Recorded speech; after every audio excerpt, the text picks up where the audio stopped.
बाबा ji happy birthday to you, happy birthday to you, गुरु जी happy birthday to you.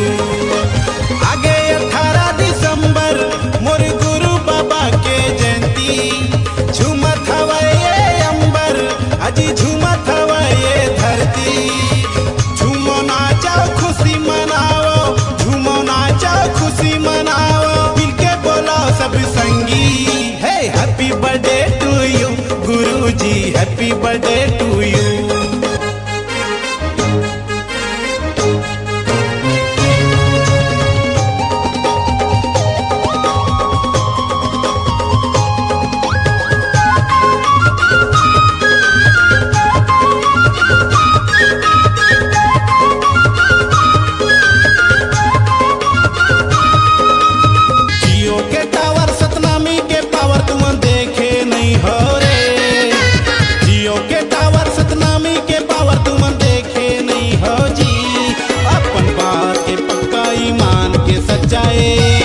Satnami भाई जी अपन बात के पक्का ईमान के सच्चाए, सतनामी भाई रे।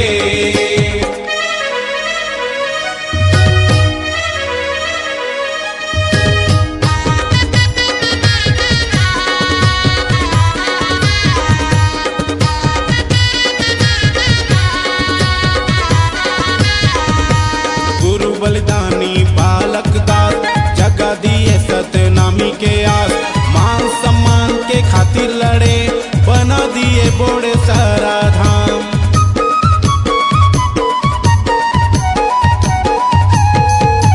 गुरु बलिदानी बालक दास, जगा दिए सतनामी के आस, मान सम्मान के खातिर लड़े, बना दिए बोड़े सारा धाम, बना दिए बोड़े सारा धाम।